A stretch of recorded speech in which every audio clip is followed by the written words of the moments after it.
கர்த்தருடைய பரிசுத்த நாமத்துக்கு ஸ்தோத்திரம். இன்றைய தினத்துக்கான தேவனுடைய வார்த்தையானது 1 சாமுவேல் அந்த 3ஆம் அதிகாரத்திலே அந்த 10வது வசனத்தை நாம் வாசிக்கும் பொழுது, அதற்கு சாமுவேல் சொல்லும் அடியேன் கேட்கிறேன் என்றான். கர்த்தருக்கு மகிமை உண்டாவதாக. ஆண்டவர் கூப்பிடும் பொழுது அந்த சாமுவேல் சொல்லுகிற காரியம் என்ன அப்படின்னா, அதாவது கர்த்தாவே சொல்லும் அடியேன் கேட்கிறேன், அதற்கு சாமுவேல் சொல்லும் அடியேன் கேட்கிறேன் அப்படின்னு சொன்னான். ஏன் இந்த வார்த்தை இப்படி சொல்லப்படுது அப்படின்னா, ஆண்டவரே சொல்லுங்க நான் கேட்குறேன் அப்படின்னு சொன்னால் தேவன் நம்மோடு கூட தொடர்ந்து பேசுவார். அது மகிமை உண்டாவதாக. அதாவது நாம் அதிக நேரம் ஜெபம் பண்ணுறோம், நம்முடைய காரியங்களெல்லாம் நாம் அவர்கிட்ட சொல்கிறோம், அது சரியான காரியம். தேவன் நம்முடைய ஜெபத்தை கேட்டு நம்ம சொல்கிற காரியத்தெல்லாம் கர்த்தர் செய்கிறார். ஆனால் தேவன் சில நேரங்களிலே அவருடைய காரியங்களே அவர் நமக்கு சொல்லுவார். நாம் என்ன செய்யணும், நாம் எப்படி நடக்கணும், அவருக்கு நாம் என்ன செய்யணும் அப்படிங்கிற ஒரு நோக்கத்தில் கர்த்தர் நம்மோடு கூட பேசுவார்.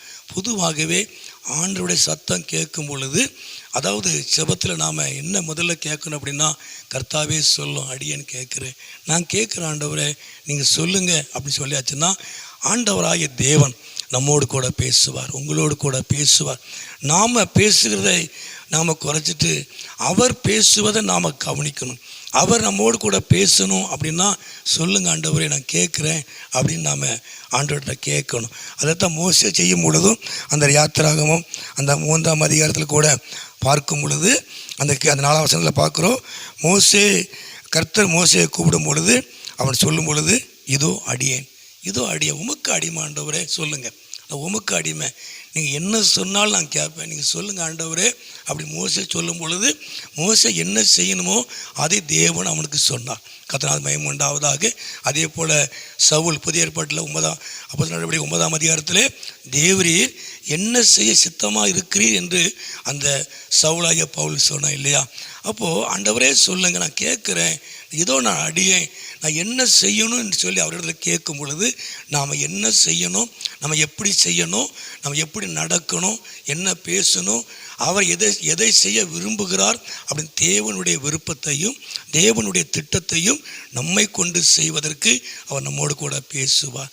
நாமளும் எப்படி நடக்கணும் என்ன செய்யணுங்கிறத அவர் நமக்கு சொல்லுவார். கர்த்தருக்கு மகிமை உண்டாவதாக.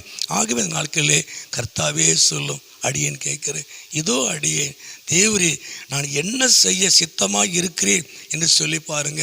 அவர் உங்களோடு கூட அவர் பேசுவார். அவர் என்ன செய்யணுங்கிறத அவர் உங்களுக்கு சொல்லுவார். நீங்கள் என்ன செய்யணுங்கிறத அவர் உங்களுக்கு சொல்லுவார். உண்மையாகவே தேவன் உங்களோடு கூட பேசுவார், இடைப்படுவார். அவருடைய சித்தத்துக்கு அவருடைய வார்த்தைக்கு நாம் நாட்களை ஒப்பு கொடுக்கணும். சொல்லுங்கள் ஆண்டவரே நான் செய்கிறேன், நீங்கள் என்ன சொன்னாலும் நான் கேட்பேன், நான் செய்வேன் ஆண்டவரேன்னு சொல்லி பாருங்கள். கர்த்தர் உங்களோடு கூட பேசுவார், அவர் உங்களை ஆசீர்வதிப்பார். ஜெபம் பண்ணுவோமா? எங்களை அதிகமாக நேசிக்கிற நல்ல பிதாவே, அருமையான இந்த நேரத்துக்காக நன்றி செலுத்துகிறோம். தொடர்ந்து ஆண்டவரின் சத்தத்தை கேட்குற ஒவ்வொரு பிள்ளைகளையும் உம்முடைய கரத்தில் ஒப்பு கொடுக்கிறோம். நீர் ஆசீர்வதியும், நீர் மகிமைப்படும். இயேசுவின் நாமத்தை ஜெபிக்கிறோம் நல்ல பிதாவே. ஆமேன், ஆமேன்.